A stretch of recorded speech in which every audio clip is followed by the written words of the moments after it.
Seema Gupta is covering the story for us now from Rome. She joins us from there. Seema, first of all, what more can you tell us about the arrest?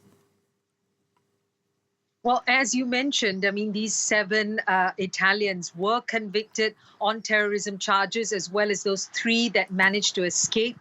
They were arrested in an operation that was carried out jointly with the French and Italian anti-terrorism police. Now, the Milan-based daily Corriere della Sera have said that these 10 names really were presented in a meeting between the justice ministers of France and Italy, and the Italian minister handing over these 10 names, saying that they wanted those 10 people to be arrested because the statute of limitations on their the crimes that they have committed are about to run out. And so it's important for the Italian authorities that they be arrested and extradited to Italy to serve out their sentences.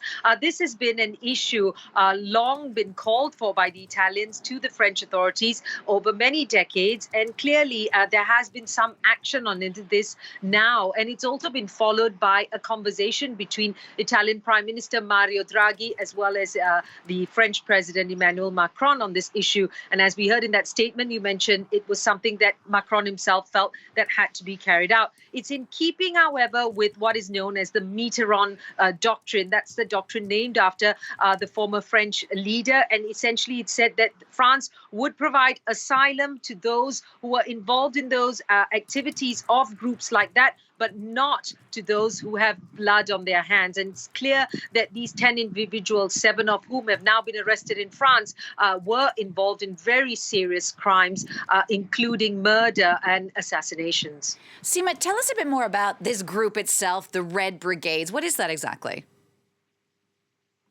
Well, you have to look back at what happened in the years of the late 1960s, right up till the early 80s, when there were hundreds of people murdered in bombings, assassinations, and even street warfare between far-right groups and far-left groups. And these Red Brigades, they were a far-left group, a Marxist-Leninist paramilitary organization that wanted to create this kind of political and social turmoil with the hope that this would trigger some kind of leftist revolution. They're perhaps most known for one of the most notorious acts that they carried out, which was the kidnapping and murder of an Italian Prime Minister, Aldo Moro, back in 1978, when he was kidnapped, held for 55 days, and was found shot dead in the trunk of a car. So really a vicious group that eventually was controlled by the 1980s. But even though many were arrested or found guilty,